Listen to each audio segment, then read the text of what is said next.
दोस्तों, आईसीसी ने क्रिकेट के नियमों में बदलाव कर दिए हैं। खास तौर पर ये जो कैच उछालकर पकड़े जाने वाले नियम थे ना, उसमें बदलाव किए गए हैं।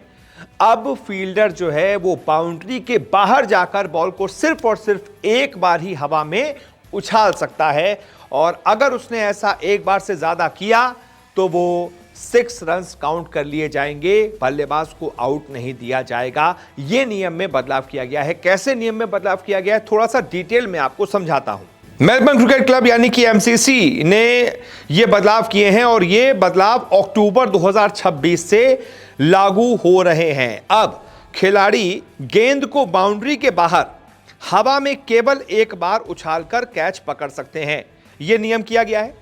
पहले कई मौकों पर बाउंड्री के बाहर खड़े खिलाड़ी हवा में ही रही गेंद को बाउंड्री के बाहर 2 बार उछालकर उसे बाउंड्री के अंदर लाकर कैच पकड़ते थे। अब अगर किसी फील्डर ने कैच लेने के दौरान गेंद को बाउंड्री के बाहर जाकर उछाला और फिर उसे लपका तो उसे कैच नहीं माना जाएगा। ऐसे में बल्लेबाज को 6 रन दे दिए जाएंगे। इसके अलावा 2 खिलाड़ी मिलकर बाउंड्री पर कैच पकड़ते हैं तो दोनों खिलाड़ियों को कैच के दौरान बाउंड्री के अंदर ही रहना होगा।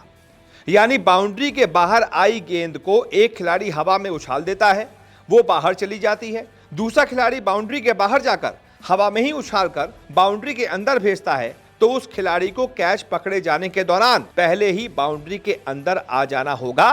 अगर वो उस समय कैच उछालने के बाद अंदर नहीं आया, एक खिलाड़ी बाउंड्री के बाहर रहा जिसने बॉल अंदर से उछाली है, तो फिर उसे 6 रन मान लिए जाएंगे, फिर उसे कैच काउंट नहीं किया जाएगा। अब आप सोचेंगे ये बदलाव क्यों हुआ है। दरअसल इंटरनेशनल क्रिकेट काउंसिल ने बाउंड्री पर कैच के नियमों में बदलाव साल 2023 में बीबीएल में माइकल नेसर के पकड़े कैच पर जो सवाल उठे थे, उसके बाद यह बदलाव किया है।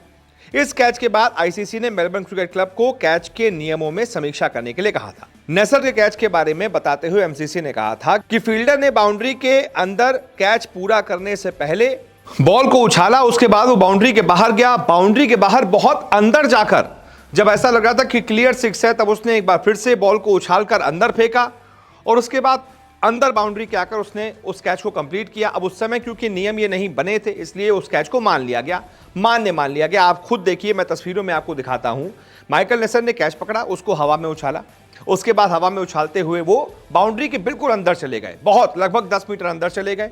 उसके बाद उन्होंने एक बार फिर से खुद को हवा में उछाला, बॉल को बाउंड्री के अंदर लेकर आए, और उसके बाद फिर अंदर लाकर पकड़ लिया। अब उस समय तो इस कैच पर बहुत बवाल उठा था कि यार इतना अंदर जाकर कोई कैसे हवा में उछालता रहेगा, कैच मान लिया जाएगा। मतलब इसके लिए तो कोई नियम आने चाहिए ना।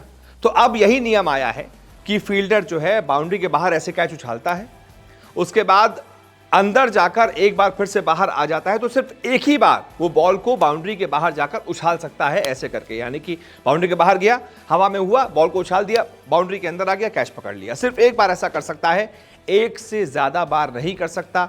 और दूसरी बात, जो 2 प्लेयर्स होते हैं, मान लीजिए एक बाउंड्री पर है, दोनों प्लेयर्स पहले बाउंड्री पे हैं, दूसरा साथ देने के लिए खड़ा है। जिस फील्डर के पास कैच गया उसने बॉल को उछाला, मान लीजिए बॉल बाउंड्री के अंदर जा रही है, वो अंदर गया और उसने हवा में ही बॉल को उछालकर अंदर वाले फील्डर पर फेंक दिया, और खुद वो बाउंड्री के बाहर है, तो वो भी कैच नहीं माना जाएगा।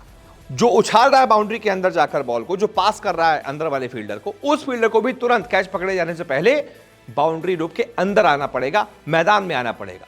वो बाउंड्री रोप के बाहर से कैच ऐसे नहीं दे सकता है। तो ये एक तरीके से 2 नियम हैं जो बदलाव किए गए हैं। अक्टूबर 2026 से ये दोनों नियम लागू कर दिए जाएंगे। इन नियमों पर आपकी क्या राय है, कमेंट करके बताइए। इस वीडियो को देखने के लिए बहुत बहुत शुक्रिया।